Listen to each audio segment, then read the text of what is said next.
Welcome back to the Thrifty Food Plan channel, friends. I am so glad you're here. Today, I want to share with you sort of how I budget for fun and entertainment. And I also want to share some of my top tips for keeping costs low and really frugal.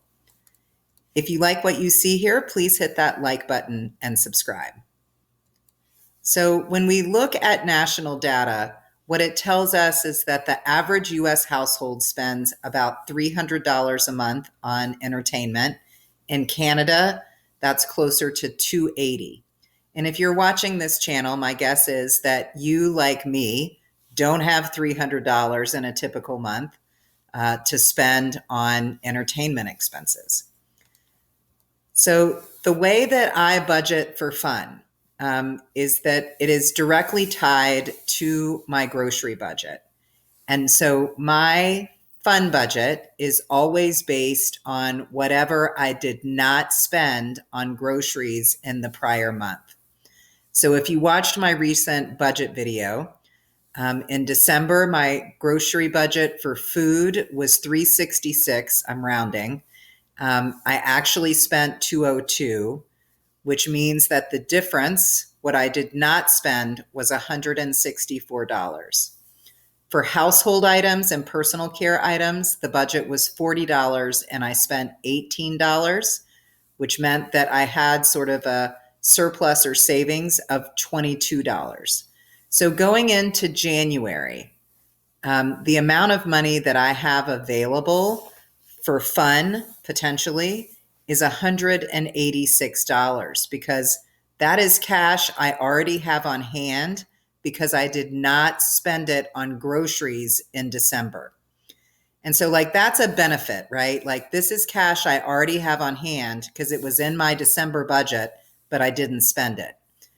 The downside of budgeting for fun this way is that it can be highly variable. And there are a couple things that I do to offset that risk.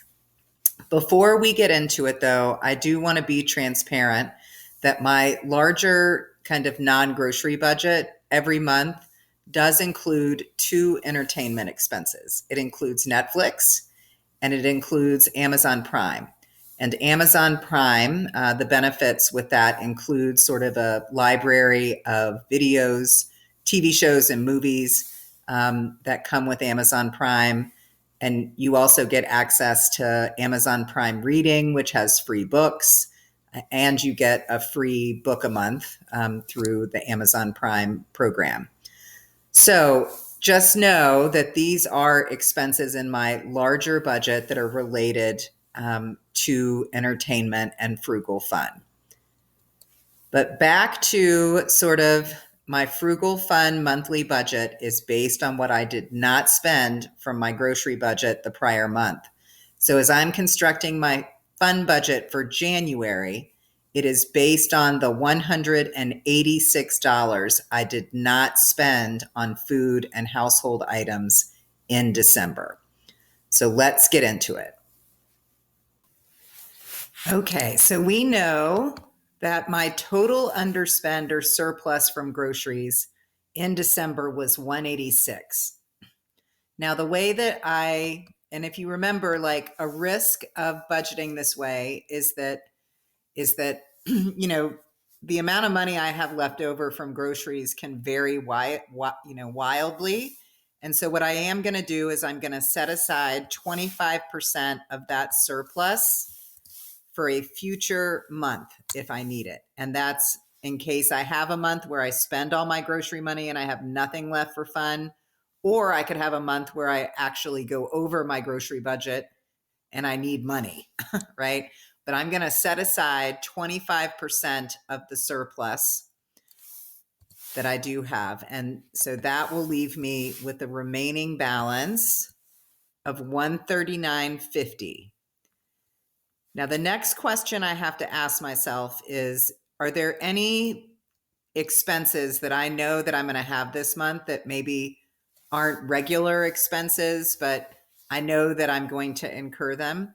And the answer to that question this month is yes, because my mom has her birthday this month. And so my mom does not live where I live, so I will need to pay to mail her gift or have it shipped in addition to buying her gift. So I am going to say I'm going to spend $40 on mom's birthday. And that includes mailing or shipping her gift to her. And so that then I have to subtract that amount from the fund budget. That leaves me with $99.50 that I could conceivably use for fun this month. And if I, just to track my costs, there are 4 weeks in this month for me.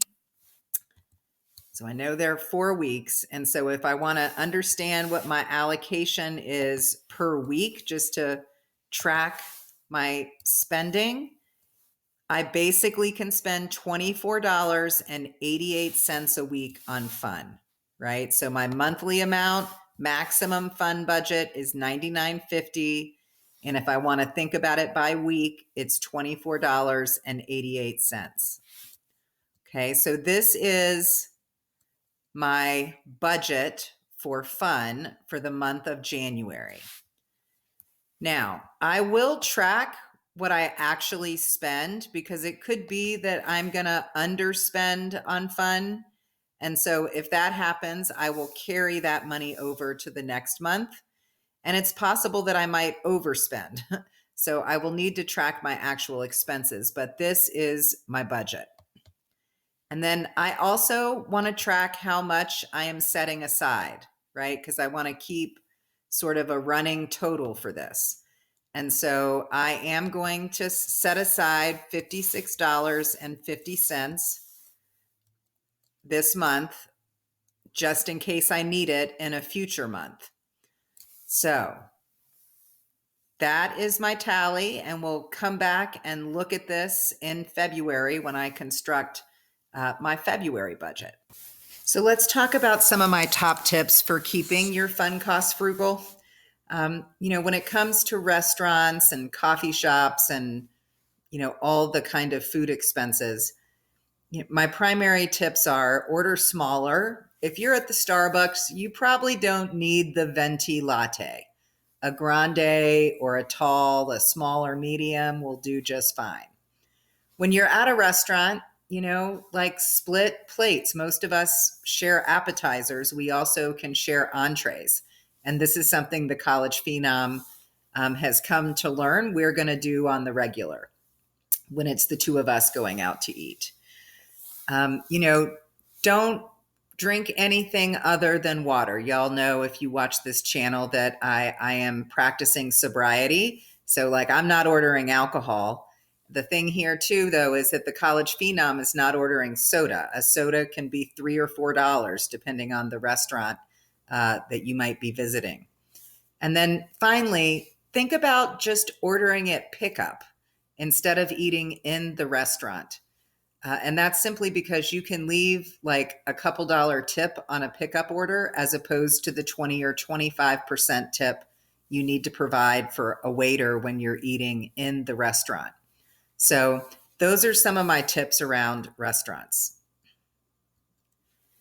Now, I am a really, really big reader. I read a lot of books. And I tend to buy used books, whether I buy those used on Amazon. My other favorite place to look is thrift books.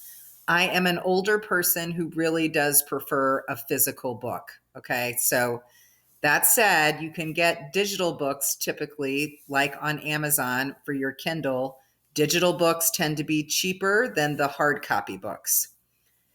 The cheapest thing you can do, of course, is to use your local library, and most libraries also have a digital app where you can borrow digital books as well. I always use my library app when I want to get books on audiobooks when I'm doing road trips and stuff. Always use the library for that. But I'll be honest, I buy used books because I like the hard copy. I don't really like reading on electronics.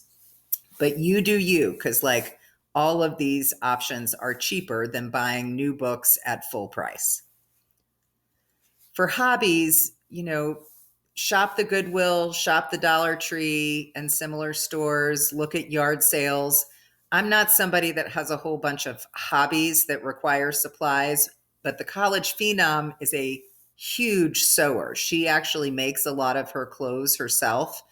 And we've actually found that she can go to the Goodwill and buy, sheets and larger pieces of clothing, and she can actually reuse a lot of that fabric, quilts and that sort of thing, and make some really amazing things.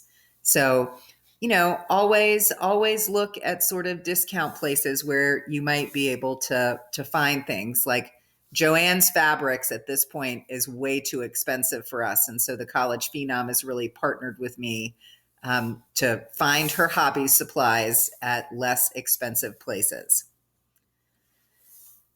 The other tips I have are to use reward programs. So like if you are a Starbucks person, do sign up for their reward program because every so often you will be able to get a free beverage. Same thing is true for a lot of national restaurant chains, those sorts of things.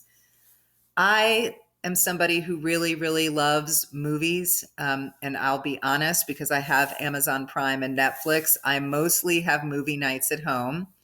And it often is way cheaper to buy a new movie on Amazon than it is to go to the movie theater.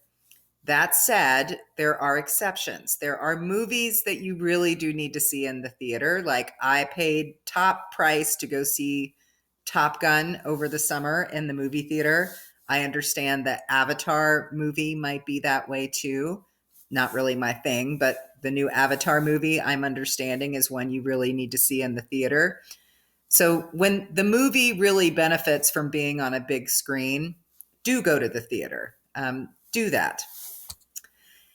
And then the other thing I would say is do free stuff. Like where I live, we have our city is really committed to having, and our state really committed to having beautiful kind of park systems and that sort of thing. And so there are a lot of places, for example, where I can hike for free. And it's just super, super beautiful. Many newspapers also keep an inventory of things that are happening in town, right? And so you can always look and see if there's an arts fair happening someplace that's free to go to. So do find free things to do to keep it fun. So this is a little bit about how I try to bring some frugal fun into my life. I'd love to hear sort of your tips and tools for keeping your entertainment and discretionary spending more reasonable, maybe than the national average. And I'd also love to hear sort of how you budget for frugal fun, because maybe you do find that $300 a month for it. And I'd love to know what you spend that on. So, as always, thank you so much for visiting. Do hit that like button, do subscribe, and come back on Thursday when we'll have another grocery haul and meal plan.